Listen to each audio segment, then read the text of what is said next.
Hola, amigos del canal. Me llamo Tatiana, pero todos me dicen Tati. Hoy soy una mujer de 40 años, con una vida normal y una familia a la que amo.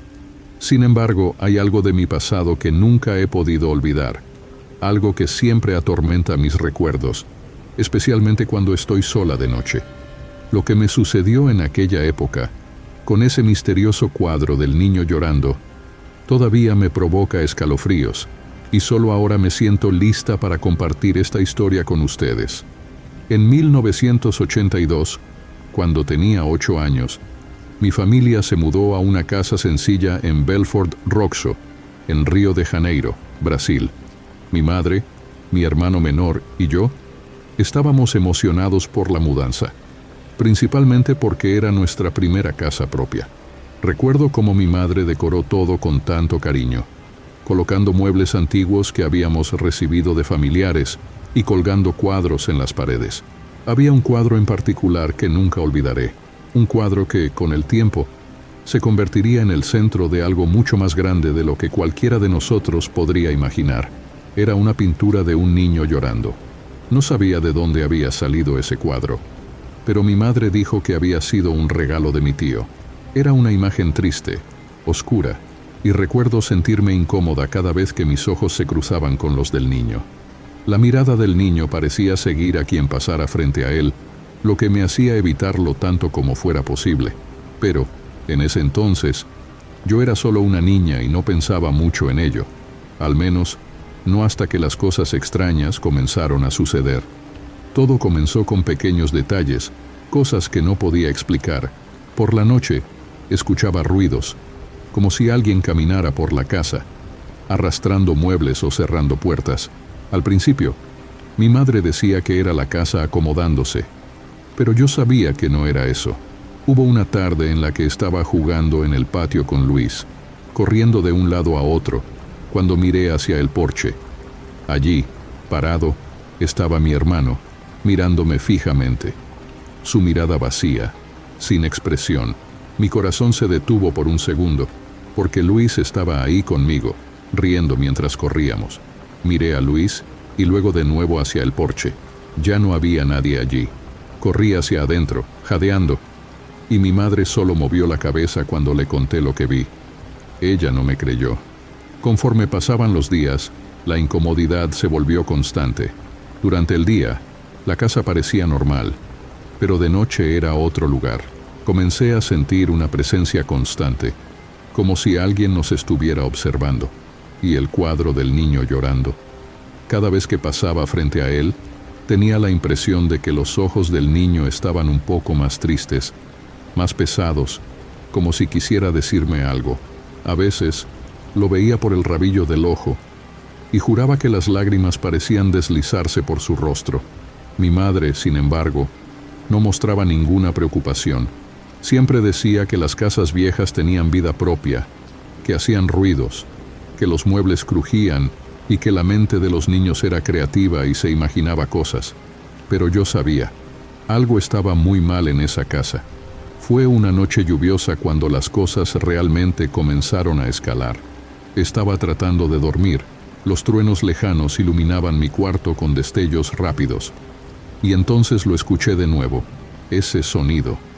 Algo siendo arrastrado, proveniente del pasillo, pero esta vez había algo más. Voces bajas, indescifrables, como si varias personas estuvieran hablando al mismo tiempo. Me cubrí hasta la cabeza, con el corazón acelerado, rezando para que parara, pero no paró. Y fue entonces cuando sucedió. Miré hacia la puerta entreabierta de mi cuarto y vi algo que me congeló. Una sombra oscura parada allí. No podía ser una persona. Estaba inmóvil, como si me mirara desde el pasillo, pero sus contornos eran macabros, casi deformes. Sabía que no era alguien de mi familia. Traté de gritar, pero mi voz no salió. Solo pude cerrar los ojos, esperando que se fuera. A la mañana siguiente, fui a la sala y miré el cuadro del niño llorando. Por primera vez, sentí un escalofrío al acercarme a él. Los ojos del niño parecían más profundos, y su rostro estaba diferente. Estaba más sombrío. Parecía que quería decirme algo, pero aún no sabía lo que eso significaba. No sabía lo que estaba a punto de suceder, solo que algo en esa casa y en ese cuadro estaba vivo. Los días siguientes fueron un borrón de inquietud.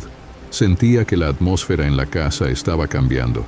Luis, aunque aún era un niño despreocupado, empezó a estar más callado por las noches, como si también sintiera una energía diferente en la casa. Ya no corría tanto por los pasillos al anochecer y pasaba más tiempo pegado a mi madre. Una tarde, estábamos en la sala y mi madre estaba entretenida con un programa de radio, mientras Luis y yo jugábamos en el suelo con algunos carritos. El cuadro del niño llorando seguía colgado en la pared de la sala, como siempre. Trataba de evitar mirarlo, pero era imposible ignorarlo. Cuanto más intentaba desviar la mirada, más parecía que él me atraía, como si quisiera atraparme en la tristeza de sus ojos. Entonces, ocurrió algo que marcó el inicio del verdadero terror. Estábamos sentados en el sofá cuando Luis dejó el carrito en el suelo y miró fijamente hacia la puerta del cuarto de mi madre, que estaba al lado de la sala. Sin entender, seguí su mirada, y lo que vi hizo que mi cuerpo se congelara. En la puerta del cuarto, una mano estaba asomándose lentamente por la rendija. No era una mano común. Era grande, cubierta de pelos oscuros y gruesos, con venas resaltadas y dedos largos y delgados, como si no perteneciera a un ser humano. La mano se movía despacio, deslizándose por la madera de la puerta, como si estuviera buscando algo o a alguien. Me quedé paralizada. Mi corazón latía tan fuerte que podía oír la sangre pulsando en mis oídos. Luis empezó a llorar suavemente, asustado, pero mi madre no parecía notar nada. Quería gritar, quería advertirle, pero mi voz no salía. Estaba atrapada, como si el miedo hubiera tomado mi garganta. Ese momento parecía durar una eternidad, pero al mismo tiempo fue demasiado rápido para entenderlo. Finalmente, reuní el valor suficiente para saltar del sofá y correr hacia mi madre, que inmediatamente notó el pánico en mis ojos. Ella miró hacia la puerta, pero cuando lo hizo, la mano ya había desaparecido. Era como si nunca hubiera estado ahí. «Tatiana, ¿qué pasó? ¿Qué viste?», preguntó con voz preocupada. Luis lloraba bajito en mi regazo, pero no podía decir nada. Y yo tampoco. ¿Cómo explicar lo que acabábamos de ver? ¿Cómo contar que una mano monstruosa, peluda y grotesca estaba saliendo de su cuarto? Señalé hacia la puerta, tratando de articular las palabras, pero mi madre solo vio una puerta entreabierta, un pasillo vacío. Me tomó en sus brazos diciendo que seguramente había estado soñando despierta, que estaba cansada. Intentó calmarnos, diciendo que todo estaba bien, pero no lo estaba. A partir de ese día las cosas cambiaron de verdad. La casa ya no era solo un lugar extraño con ruidos inexplicables. Sabía, en ese momento, que había algo ahí, algo que podía vernos, tocarnos, algo que no pertenecía a este mundo. Y estaba segura de que el cuadro del niño llorando, con sus ojos tristes y vacíos, estaba de alguna manera ligado a todo eso. Esa noche, apenas pude dormir. Me quedé pensando en la mano, en la sombra que había visto en la puerta días atrás, y en el cuadro. Los ojos del niño, con cada día que pasaba, parecían volverse más profundos, más desesperados. No sabía cómo explicarlo, pero sentía que el cuadro estaba vivo, que tenía alguna conexión con todo lo que estaba ocurriendo. Después de aquel incidente con la mano, la tensión en la casa solo empeoró. Sabía que mi madre intentaba mantener la calma, pero sus ojos mostraban que también estaba comenzando a sentir que algo no estaba bien.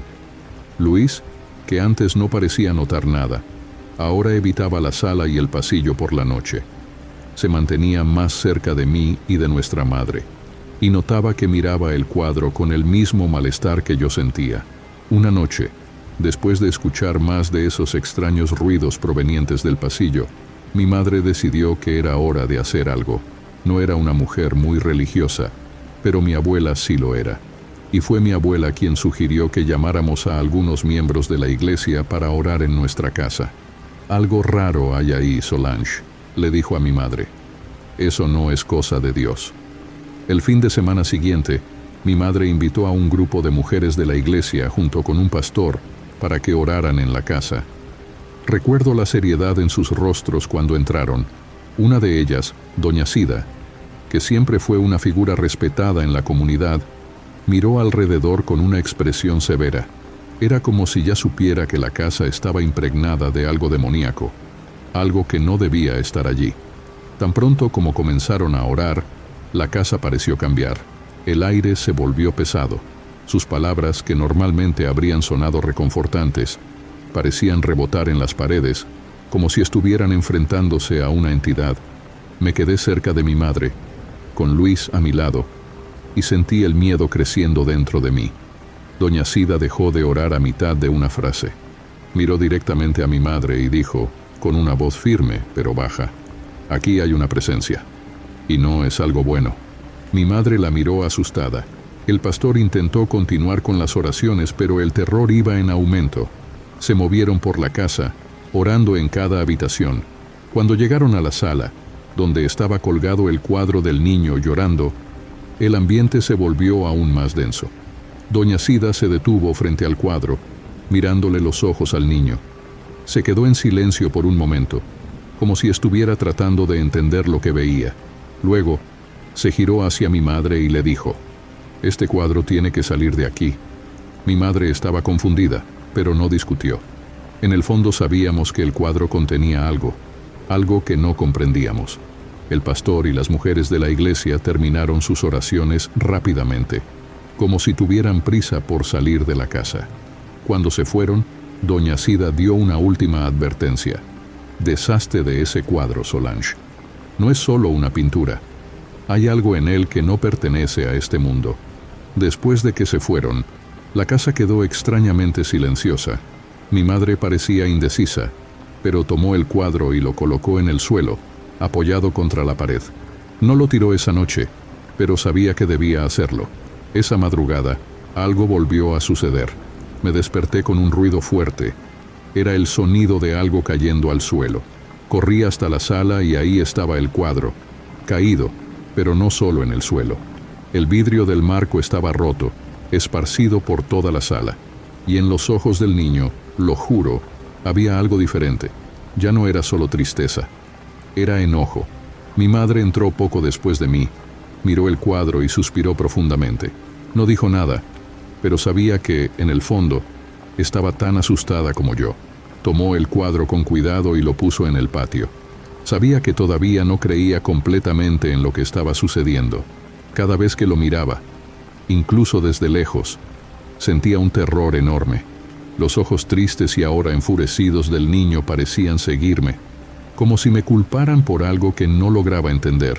Luis también comenzó a evitar el patio, diciendo que ya no quería jugar cerca del cuadro. Fue entonces cuando mi abuela vino a visitarnos. Mi abuela era una mujer muy religiosa, de esas que creían firmemente que el mal podía manifestarse en objetos o personas. En cuanto entró en la casa, sintió una energía pesada.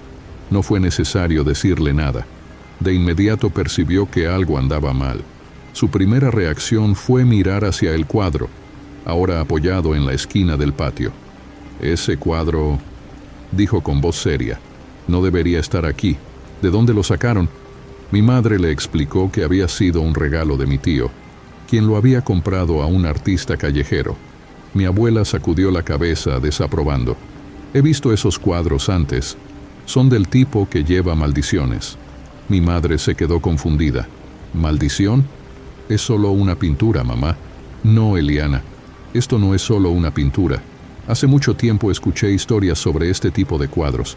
El artista que pintó a ese niño hizo un pacto con el diablo para que sus obras se vendieran, pero a cambio, vendió su alma al demonio. Por eso estas pinturas cargan tristeza, desesperación y en algunas casas traen cosas peores». Recuerdo sentir un escalofrío al escuchar eso. Para mí, siendo aún una niña, era difícil entender lo que ella decía, pero todo cobró sentido en mi cabeza en ese momento. La presencia que sentía, los ruidos, las visiones, todo parecía estar ligado a ese cuadro. Mi abuela insistió en que debíamos deshacernos de él de inmediato. Tomó el cuadro con las manos temblorosas y nos pidió que la ayudáramos a voltearlo boca abajo. Cuando lo hicimos, algo horrible sucedió. Lo que vimos ahí no era solo el rostro del niño llorando. Al estar boca abajo, el cuadro parecía mostrar una figura sombría, un espíritu maligno devorando al niño, como si estuviera ahogando su alma.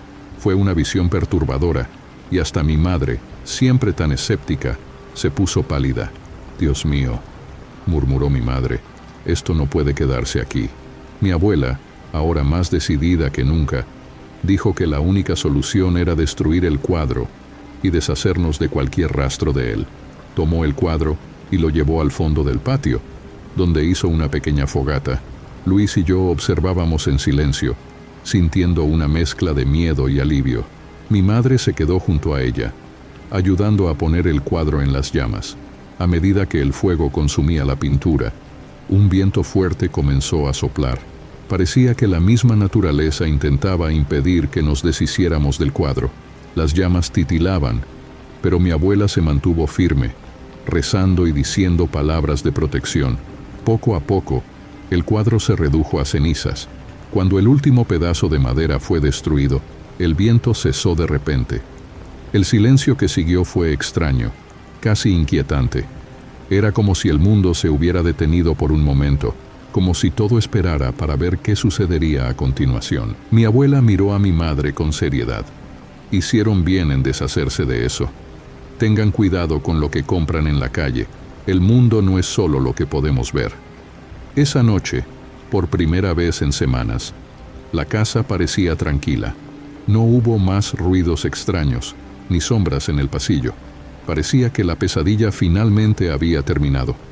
Después de que quemamos el cuadro, el silencio se apoderó de la casa. Mi corazón aún latía acelerado, pero algo había cambiado. Mi madre y mi abuela también lo notaron. La casa, antes llena de presencias invisibles, estaba extrañamente en calma. No era un silencio amenazante como antes, sino una tranquilidad que no habíamos sentido en mucho tiempo. En los días que siguieron, el ambiente en la casa cambió. Los ruidos nocturnos desaparecieron. Ya no había pasos en el pasillo, ni susurros o objetos moviéndose solos. Luis volvió a ser el niño despreocupado que siempre fue, y hasta mi madre, que antes era reacia a creer en lo sobrenatural, comenzó a relajarse. Yo, sin embargo, aún me encontraba mirando hacia los rincones oscuros de la casa, esperando ver algo.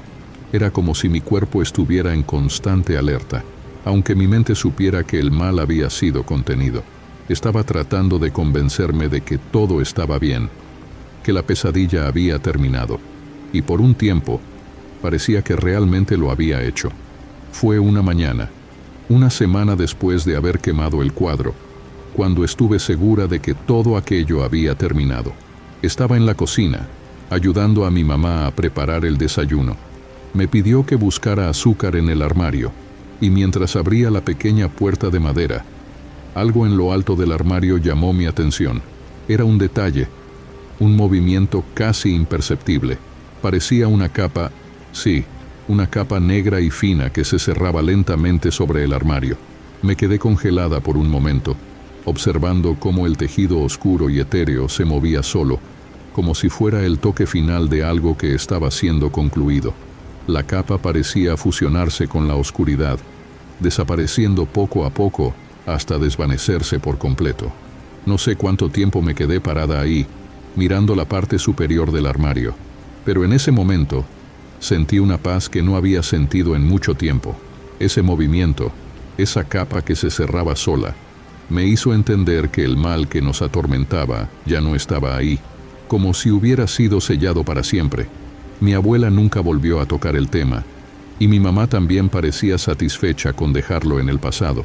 Luis nunca entendió completamente lo que ocurrió, pero tal vez era mejor así. Ahora, tantos años después, aún pienso en esa capa cerrándose en el armario. No puedo olvidar la sensación de que algo fue sellado ahí, algo que nunca quiso ser descubierto. Hoy, cuando regreso a esa casa, el lugar parece tan común, tan mundano, como cualquier otro hogar de familia. Pero cada vez que veo un cuadro de un niño llorando me pregunto, ¿realmente se terminó? ¿El mal fue completamente derrotado o solo está esperando el momento adecuado para regresar? Solo espero que, si aún queda algo allá afuera, permanezca sellado, Este fue el primer relato sobre el famoso cuadro del niño llorando. Antes de seguir con el próximo, te pido que te suscribas al canal y dejes tu like para ayudar con nuestro trabajo y seguir trayendo historias aterradoras como esta. Ahora, vamos con el siguiente relato. Nunca fui una persona supersticiosa. Siempre creí que lo que no se puede ver ni tocar simplemente no existe. Quizás por eso ignoré las sensaciones extrañas cuando entré a esa galería de arte.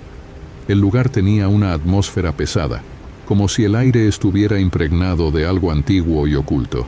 Era una subasta, y estaba allí para encontrar una pieza única, un cuadro que pudiera restaurar y devolver a su gloria. Me llamo Clara.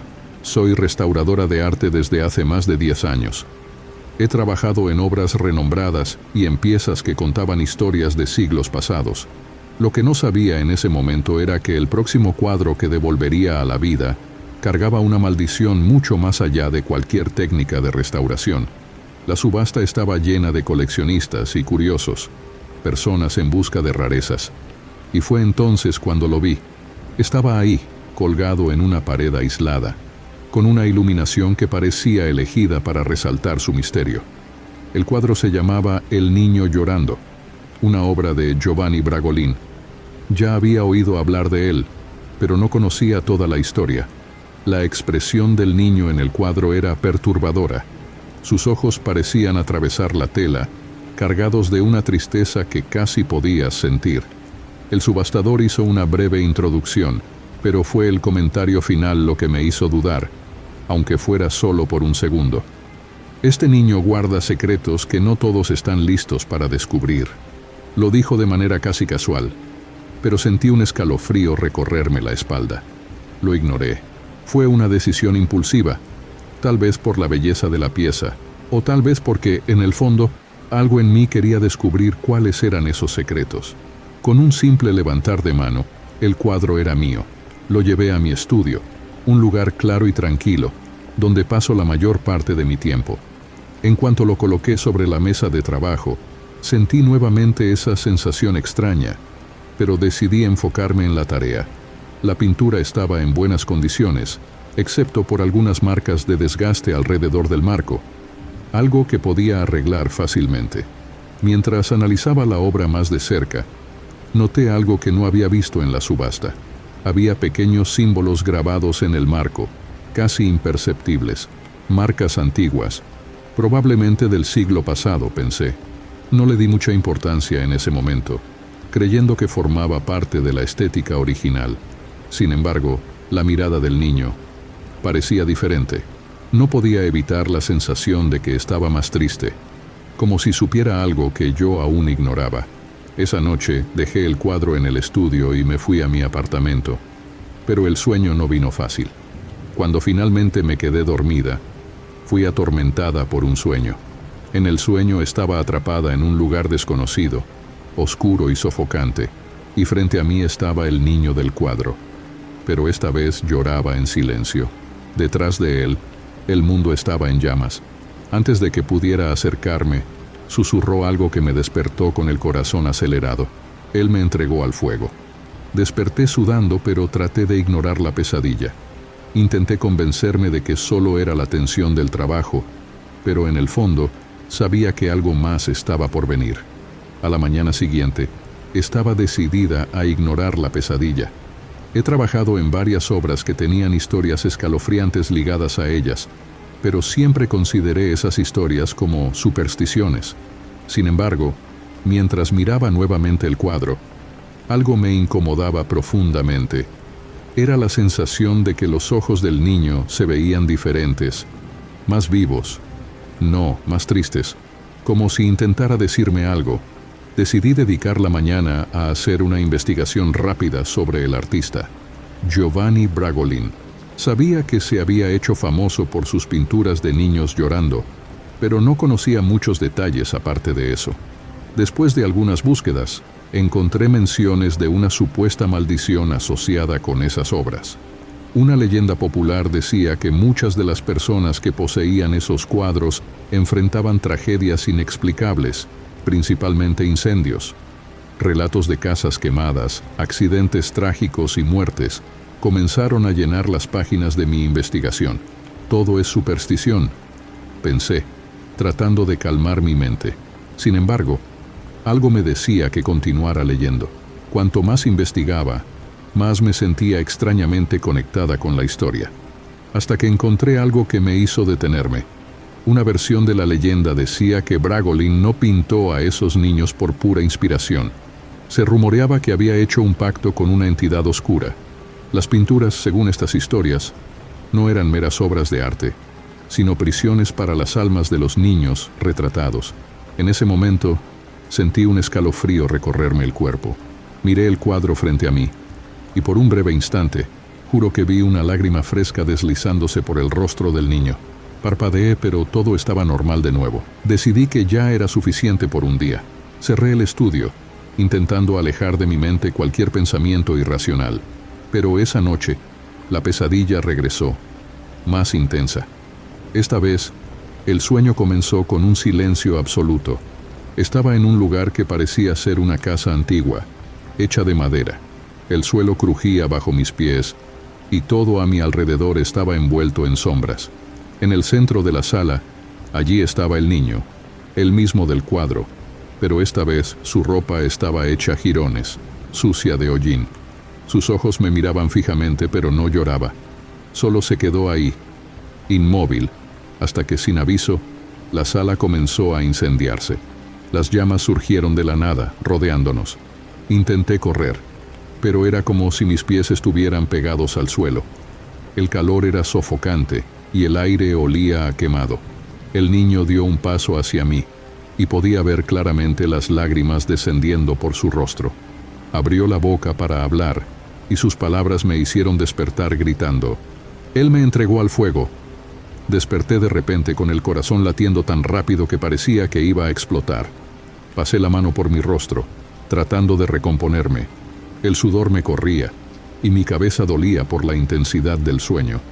Sin embargo, cuando encendí la luz y miré alrededor de la habitación, algo extraño ocurrió. En el espejo frente a mí, algo que no podía explicar estaba reflejado. Detrás de mí, en una esquina oscura de la habitación, la silueta de un niño. Me giré rápidamente, pero no había nada allí. Necesito respuestas, pensé. A la mañana siguiente, decidí que era momento de buscar a alguien que entendiera mejor sobre arte y quizás sobre las historias oscuras detrás de él. Fue así como encontré al señor Rocha, un historiador de arte con una reputación de ser excéntrico, pero con un vasto conocimiento sobre obras raras y maldiciones ligadas a ellas. Al día siguiente, apenas podía concentrarme en nada. Las pesadillas y las sensaciones extrañas me tenían inquieta. Estaba claro que algo andaba profundamente mal con ese cuadro y necesitaba entender qué era. Al llegar a la biblioteca, el señor Rocha me recibió con un aire de curiosidad. Era un hombre anciano, con grandes gafas y una manera casi conspiradora de hablar, siempre susurrando, como si estuviera revelando secretos que el mundo no debería oír. Le mostré una foto del cuadro y, de inmediato, se puso serio. Giovanni Bragolin, dijo, mientras ajustaba sus gafas. Un nombre que trae consigo una sombra pesada. Me acomodé en la silla, esperando que continuara. El ambiente de la biblioteca se sentía más frío de lo normal y tenía una extraña sensación de aislamiento. Quizás era la forma en que hablaba, como si estuviéramos solos en el mundo. ¿Qué sabe usted de él?, pregunté. Bragolin, comenzó. Era un pintor talentoso, pero su fama está manchada por una serie de tragedias. Se hizo conocido por sus pinturas de niños llorando, pero pocas personas saben el porqué de esas lágrimas. Hay rumores, teorías que circulan en el mundo del arte, pero todas llevan a una historia macabra. El silencio que siguió hizo que mi corazón se acelerara. Casi me arrepentí de haber hecho la pregunta. Existe una leyenda, continuó, con la voz más baja, que dice que Bragolin hizo un pacto con una entidad demoníaca. A cambio de éxito eterno, ofreció algo invaluable, el alma de un niño. Cada cuadro que pintó del niño llorando lleva consigo parte de ese pacto. El niño retratado en la pintura, su alma está aprisionada allí, llorando eternamente por ser liberada. Mis manos temblaban levemente. Intenté reírme de aquello, pero la expresión del señor Rocha no indicaba que estuviera bromeando. ¿Me está diciendo que esas pinturas están malditas?, asintió lentamente. No son solo pinturas. Cada una de ellas trae consigo una maldición, un ciclo de destrucción, y tú compraste una de ellas. Mis ojos se abrieron, y un frío recorrió mi espalda. Pero son solo historias, ¿verdad? Algunos dirían eso, respondió, inclinándose hacia adelante. Pero hay registros, casas que misteriosamente se incendiaron, tragedias que persiguieron a quienes poseían esas pinturas. Todos los relatos llevan al mismo patrón. Fuego, fuego. La palabra reverberaba en mi mente como una campana lejana. Recordé los sueños, las llamas devorándolo todo a mi alrededor, al niño susurrando, él me entregó al fuego. Lo que parecía una superstición tonta, ahora tenía sentido de una manera que no quería aceptar. Le agradecí al señor Rocha por su ayuda, pero salí de la biblioteca sintiendo como si el peso del mundo estuviera sobre mis hombros. La idea de que pudiera estar involucrada en algo tan oscuro y más allá de mi comprensión me aterrorizaba. Y lo peor era que, cada vez más, creía que todo aquello era real. Volví al estudio con el corazón pesado. El cuadro estaba allí, esperándome, como si supiera que había descubierto su secreto. Lo observé desde lejos, sintiendo una ola de miedo profundo apoderarse de mí. Algo tenía que hacerse, no podía ignorarlo más. Mientras me acercaba al cuadro, una sensación sofocante llenó el ambiente. El aire se volvió denso, como si algo invisible estuviera llenando el espacio. Cuando miré el cuadro, los ojos del niño parecían más vivos que nunca.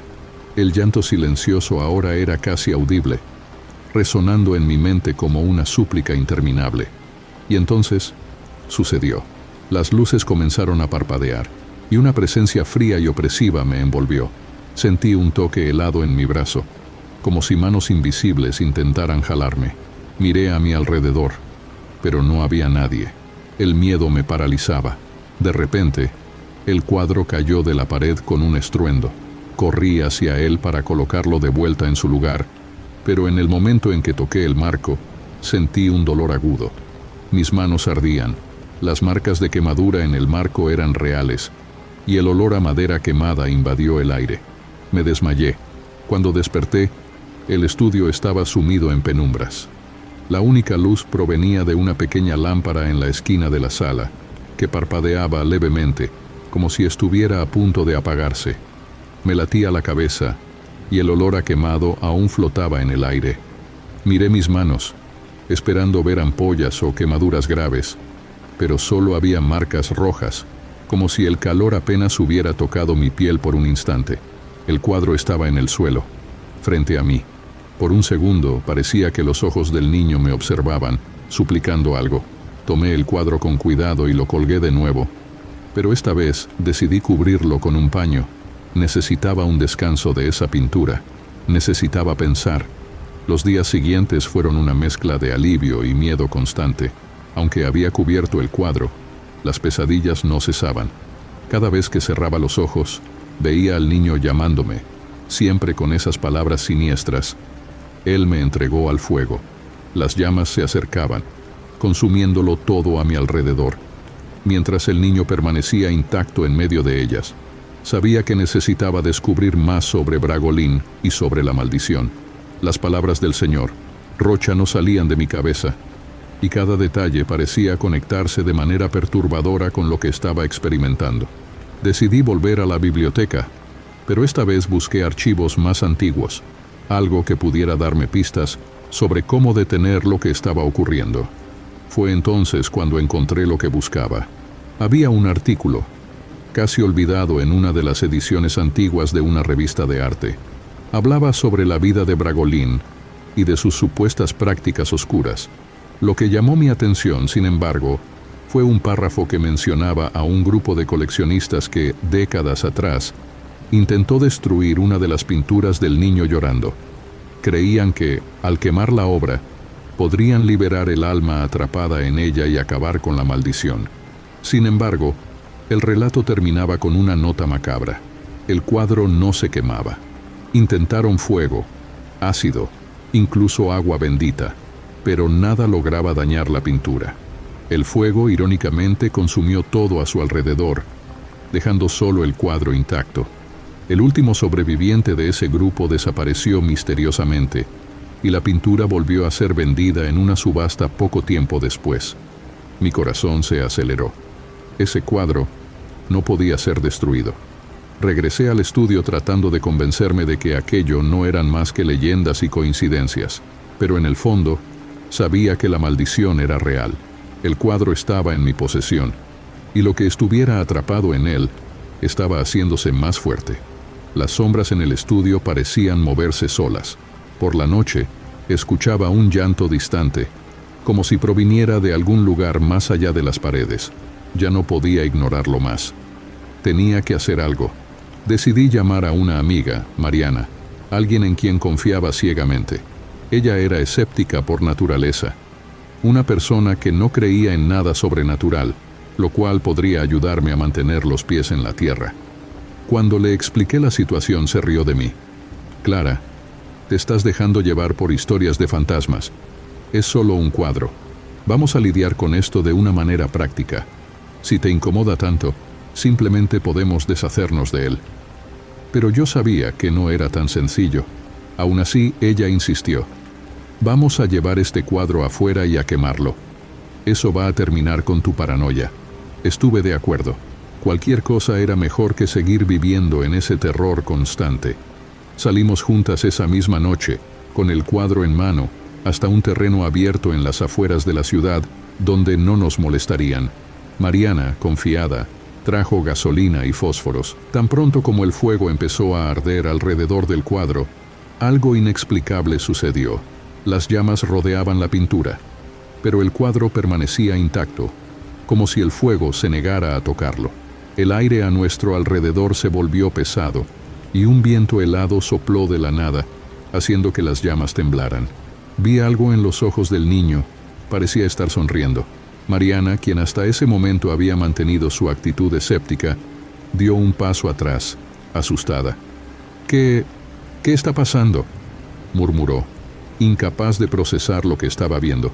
Antes de que pudiera responder, el fuego comenzó a esparcirse a nuestro alrededor, consumiendo el pasto y formando un círculo de llamas. Estábamos atrapadas. Mariana gritaba, y sentí el desespero subir por mi garganta.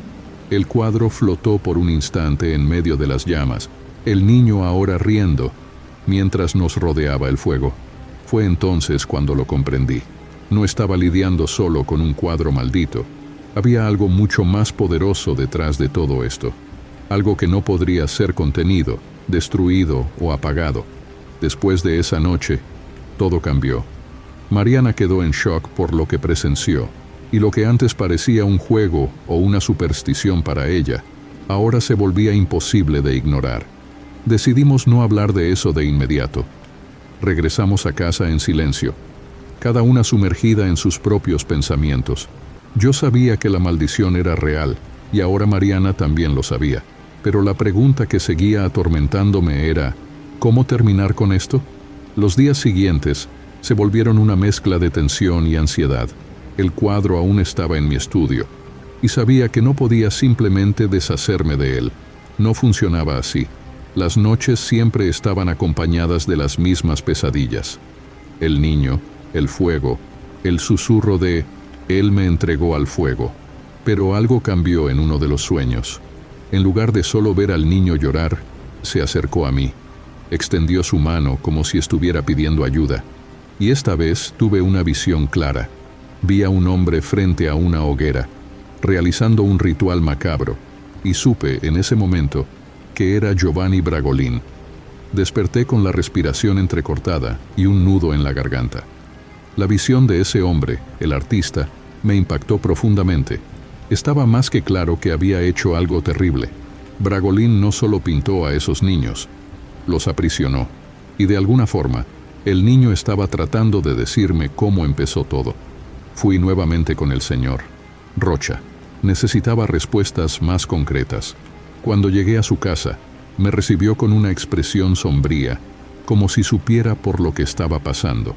Sin muchas palabras, Me llevó hasta un antiguo armario y sacó un libro polvoriento, de pasta dura, que parecía tener siglos de antigüedad. «Esto es lo que estás buscando», dijo, entregándome el libro con cuidado. El libro era un diario. Las páginas estaban manchadas y descoloridas, pero algunas partes aún eran legibles. Era el diario de Giovanni Bragolin. Conforme leía, la verdad se revelaba, capa por capa. Bragolin, desesperado por éxito y reconocimiento, había hecho un pacto con una entidad demoníaca. A cambio de su fama eterna, ofreció el alma de un niño. Capturó la esencia del niño en su pintura, y la maldición fue sellada para siempre. Cada versión de El niño llorando estaba conectada a ese pacto, cada una cargando una fracción de la maldición. Pero lo peor aún estaba por venir. El diario también describía el final inevitable para aquellos que poseían el cuadro. El ciclo de destrucción nunca terminaba. No había escapatoria. El demonio que había sellado el pacto no dejaría a nadie impune. Aquellos que intentaban deshacerse del cuadro o desafiar el destino eran consumidos por las llamas, el mismo destino que había sido dado al niño.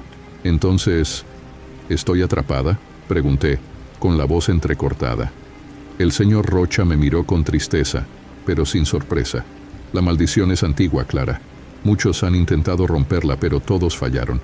No conozco a nadie que haya escapado, pero la palabra «pero» sonó como una chispa de esperanza.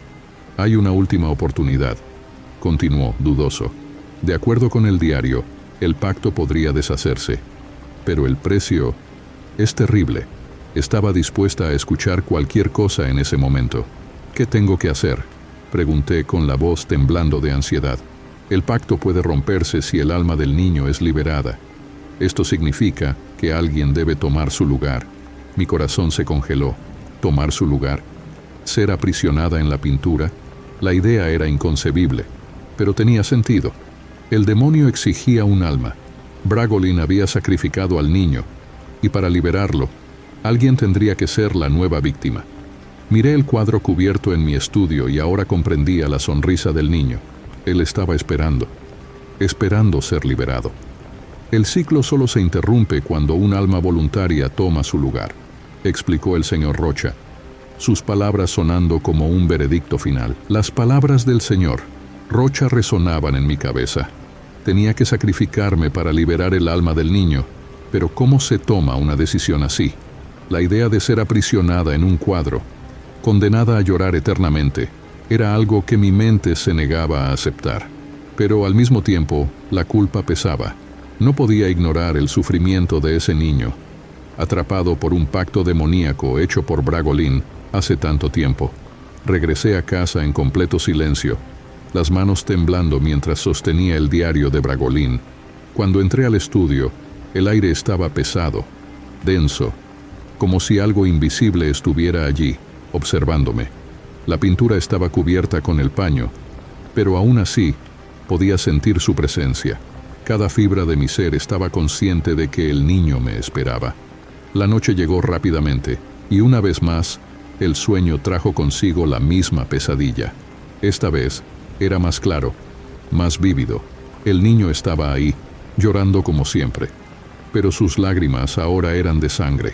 El fuego a su alrededor era incontrolable, y sentía el calor consumiéndome. Extendió la mano nuevamente, y sabía que la decisión era mía. O lo liberaba, o el ciclo de destrucción continuaría. Me despertaría con el mismo llanto resonando en mi mente, las mismas sombras rodeándome. Cuando desperté, estaba decidida. Tomé el cuadro y lo coloqué en el centro del estudio. Quité el paño que lo cubría y miré al niño por unos minutos, tratando de encontrar valor dentro de mí. Sus ojos, ahora más vivos que nunca, parecían implorar ayuda. Sabía lo que tenía que hacer, pero aún había una parte de mí que dudaba. Mariana apareció en el estudio poco después, sin que la llamara. Se había dado cuenta de la seriedad de la situación, y aunque no entendía completamente, estaba preocupada. Cuando le conté lo que debía hacer, sus ojos se abrieron de horror. «No puedes hacer esto, Clara. Es una locura. Estás hablando de sacrificar tu propia vida por una maldición. Esto no tiene sentido. Vas a terminar. No pudo terminar la frase. No la culpé. Era una locura, pero estaba convencida de que no había otra opción. Intenté explicarle que el niño necesitaba ser liberado, que si no lo hacía, el ciclo continuaría y más personas serían víctimas. Mariana lloraba, rogándome que reconsiderara, pero mi decisión ya estaba tomada. Esa noche, seguí las instrucciones del diario. Bragolin había descrito un ritual simple, pero mortal. Debía encender una vela frente a la pintura y repetir las palabras que él había susurrado al demonio en el pacto original. El sacrificio se sellaría, y el alma del niño sería liberada en el momento en que yo tomara su lugar. Con manos temblorosas, encendí la vela y comencé a recitar las palabras. El aire a mi alrededor pareció vibrar, y una presencia sombría invadió el estudio. Las sombras en las paredes comenzaron a moverse por sí solas, y el llanto del niño llenó el lugar, resonando en mi mente como si me envolviera. Sentía el peso de la decisión en cada palabra que salía de mi boca. Cuando terminé el ritual, el mundo a mi alrededor parecía desmoronarse. El suelo del estudio tembló, y el fuego apareció, no de una fuente visible, sino como si surgiera de otro plano.